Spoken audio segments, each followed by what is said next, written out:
It's no secret that Netflix has made pretty much every show they've made into something about gay or progressive slop. But there is still one shining example that Netflix has in their library that is one of the greatest TV shows ever made, and that is the Peaky Blinders. Now, recently I started rewatching it, and I am going to break down why I believe that the Peaky Blinders is one of the greatest TV shows ever created, starting with season 1.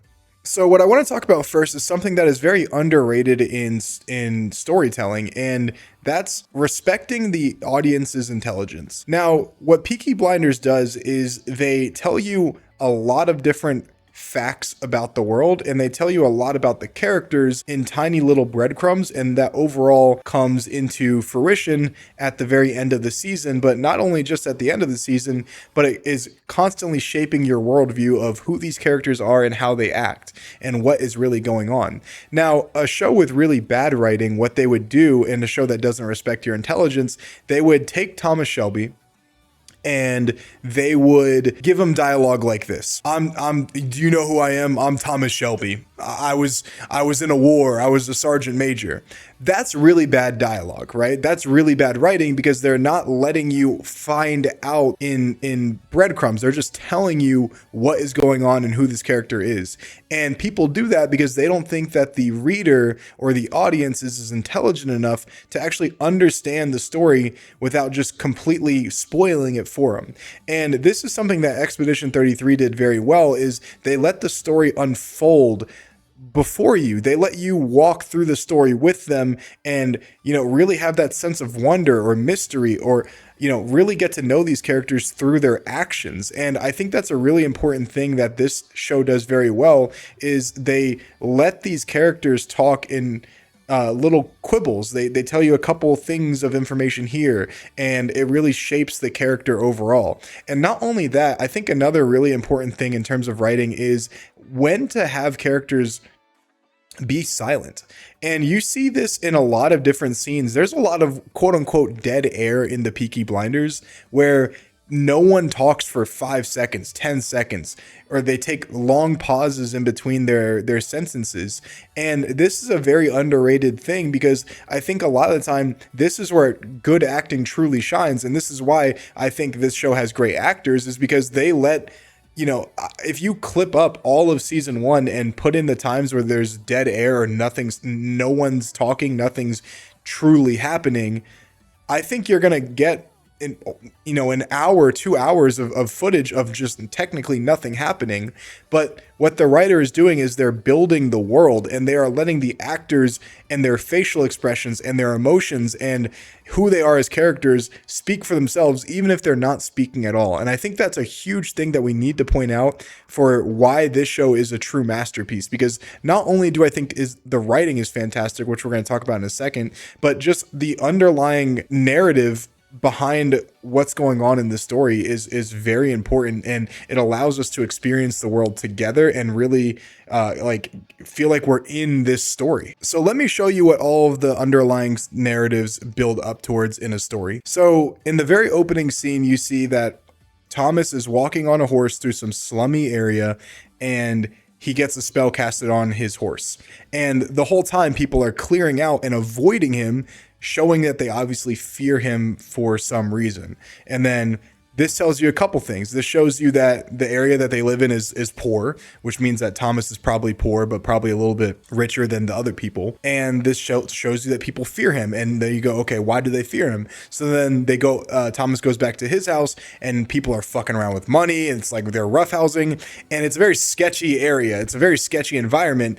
And without basically any words, you see that, okay, they're doing something probably illegal, right? I mean, that's why people are scared of them, because just looking at this area that they work in or that they live in, something is going on. Okay. And then in the old times, the head of the family was the oldest son. And then you see Arthur calling Thomas into the office, and he is asking Thomas, basically, why the fuck did you just do that? Why did you get a spell casted on this horse? And Thomas tells him, I am the head, or I am trying to drum up new business. We agreed. So what this does is this shows that Arthur is the head of the family and technically is supposed to be the head of the family and the one making all the decisions, but Arthur has trusted Thomas to drum up new business. And this also shows that Thomas is very clever in his own regard, which really comes up later on in the story. So I just want to recap just this tiny 5-minute section of season 1 is they show a lot of different things about the world with barely any talking at all. And then they show the respect and the reverence that Thomas has for in the community around him. And it shows what type of person he is with barely speaking at all. What they also do is they show Thomas being a very complex character. So they show him being very clever, which is supported by his basically casting a spell on the horse to get people to bet on them and throw and fix the race. That shows that he is smart enough to basically understand how people think and is clever enough to earn money in whether it's a dishonest way or not. He is clever enough to make things happen for him and his family. They also show that he's clever by this scene with Danny Whizbang faking his death to satisfy people, to basically make it so he looks dead. What they do is they not only show him being clever, but they also show him being the person that gets the job done. He is the person to do things that he doesn't want to do, but that he has to do. And a very important scene is that they show is him killing his own horse because his horse had a broken leg. This is a very important scene that didn't have any dialogue at all, because this is just something to basically strengthen his character profile. This is something to show the audience that he gets the job done. He does whatever is necessary for him and his family, no matter how much it hurts them. But what really makes Tommy great is the scene immediately after. He talks to Grace and he goes to the garrison and he gets some alcohol to basically get drunk and to forget about him killing his own horse. And he says, I came here for company. I don't want to be alone. And he's talking to Grace and he says, when I was in France, I got used to a lot of people dying. I got used to seeing men die, but he never got used to seeing horses die. So this shows you a couple different things in just one scene. Thomas not only has PTSD from the war, but he is so numb from the war that he is used to seeing people die and be okay with it. But this also shows his complex narrative, and it shows him being vulnerable because he does a couple things in this scene as well. He is shaken up about his horse dying and he's very sad. And he also is, vulnerable with Grace, which is great. In the same exact scene, what he does is he tries to crack a little bit of a joke with Grace, saying that the reason he killed his horse is because the horse looked at him the wrong way. And I think this is a very important thing to show, is that Thomas is a deeply complex character where he is clever and cunning and he is ruthless at times and he is dutiful, but he's also, very shaken up and sad about the things that he's had to do in his life or the things he's experienced in his life. And he has PTSD and he can't sleep, which is why he a lot of times is sad and feels very numb. And what this also shows is that Thomas is willing to crack jokes whenever he is in the mood. However, that mood doesn't strike very often. A really important thing about Thomas too that I found really cool is I think Thomas doesn't think of himself very highly. He doesn't think of himself as a human anymore after the war because of how numb he was to all the death that he had to witness. And a really important thing is how he's been acting this entire time. This entire season, he has barely smiled at all. Noticed by Grace. Grace even said that, all the time that she's talked to him, she's never seen him smile at all. Polly in season 1 says that, when they got in an argument and Tommy wanted to do something a little bit heartless, she was like, damn them for what they did to you in the war. And this is very important because in the very later parts of the season, when John asked Thomas to basically welcome a prostitute into the family and to allow him to marry a prostitute, Tommy goes to the prostitute, being Lizzie, and he says, he basically tries to trick her into having sex with him for money. And if she did agree to having sex with him for money, then he would not welcome her to the family and he would tell John, essentially his brother. And Lizzie says something at the very end whenever she gets out of the car. She says, your brother is 10 times the man that you are. And Thomas in response goes, of that I have no doubt. Of that I have no doubt. Guys, that is a really important thing to talk about, because Thomas, this is not something that is even really heavily, explained or even talked about in the story, but Thomas feels very, dead inside, and he doesn't feel like, he feels more so like an animal. And so her that the woman Lizzie saying that his brother is 10 times the man that he truly believes that, because he doesn't even think of himself as a human being anymore. He is just someone that is living and existing and trying to provide for his family, but he doesn't really ever consider his own happiness in that matter. And a really funny thing that I saw that I picked up on after watching the season 1 over again was whenever he does kill that person from the IRA, when he planned to have the police capture him or capture the IRA informants, the policeman said, it looks like he was killed by a bloody wild fucking animal. And he looks at Tom like he's a wild animal. And Thomas doesn't say anything, but it's like, yeah, Thomas doesn't really feel like a human. He feels dead inside, and this guy's comparing him to a fucking animal. And all of this goes back, and I'm getting goosebumps now. I know it sounds stupid, but this is really good writing. This is something that you don't really see often in TV shows or in movies or anything for that regard. This is very complex, very subtle writing that really enforces who these characters are, and it's fucking incredible. The other character that we're going to talk about that's very important to the story is actually Aunt Polly. Now, guys, I really do appreciate a good, well-written female character. There's not a whole lot of them that I have seen. Obviously, I don't really watch a whole lot of shows that have female main characters. Is just because I'm a guy, right?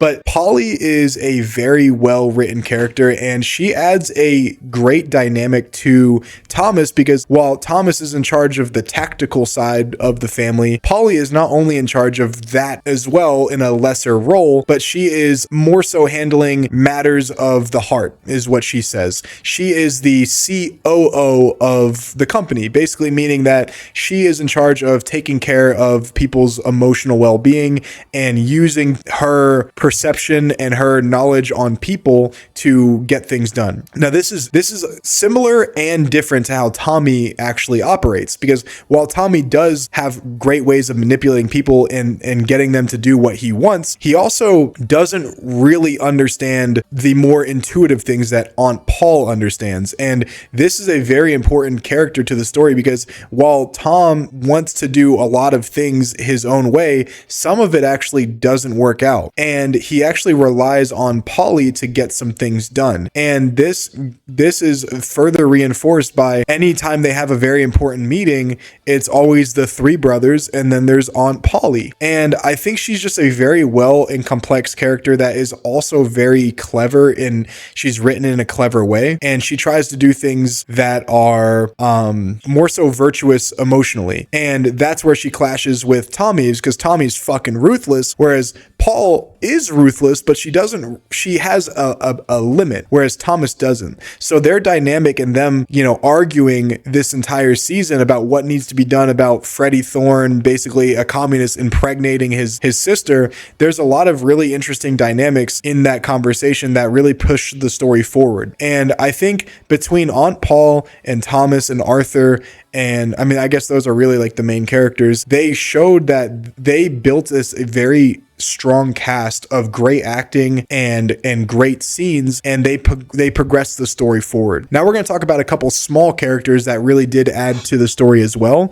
but in their own way. So a really important part of the story, guys, is Billy Kimber in his status. So Billy Kimber is the person that runs the official races. He is the big dog. He called him King Billy Kimber. That's what Thomas called him. And he is a very rich, very arrogant person. And and what Thomas does, and this is another showing that how clever Thomas is Thomas picks a fight with the Lees, who are at war with Kimber, in order to strike an alliance with Billy Kimber. But once he realized that Billy Kimber is a very arrogant person, he needs to play things a little bit differently, and Thomas is willing to manipulate Kimber into basically playing into his hubris. Now, what this means is Thomas says, after getting a good read of Billy Kimber, says he admires him. He is someone that he respects and looks up to. And this strokes Billy Kimber's ego. And this is a very important thing to note.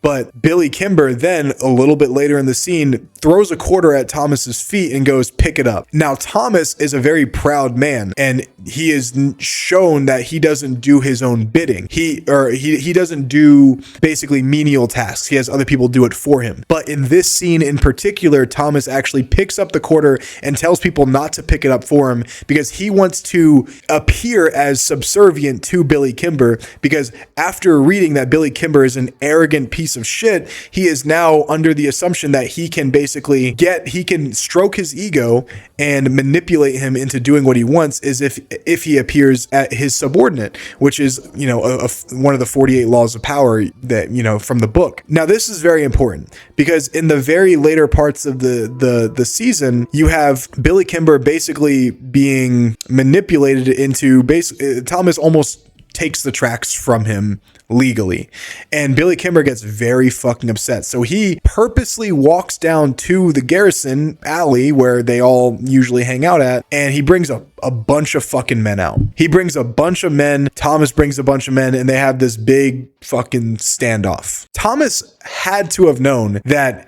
Billy Kimber was arrogant enough to think that he had the advantage because he had more money, so he had more men, and he knew that Thomas was less wealthy, so he had less men. So Billy Kimber rolled up to his territory and was going to kill him. Now, Thomas obviously knew that because that's an arrogant thing to do. So he brought a bunch of fucking guns and 2 big massive machine guns that he stole from Inspector Campbell's from Britain, I think it was. I don't know who had the guns. But this is very important, guys, is all of these things added up into one seamless plot where Thomas basically took a very lucky accident by stealing guns instead of, I think he was trying to steal alcohol, and he turned that into taking over fucking the entire racetrack and becoming essentially like, a multi-millionaire in today's terms. And he did that by manipulating the people around him. He did that by getting a good read of who people are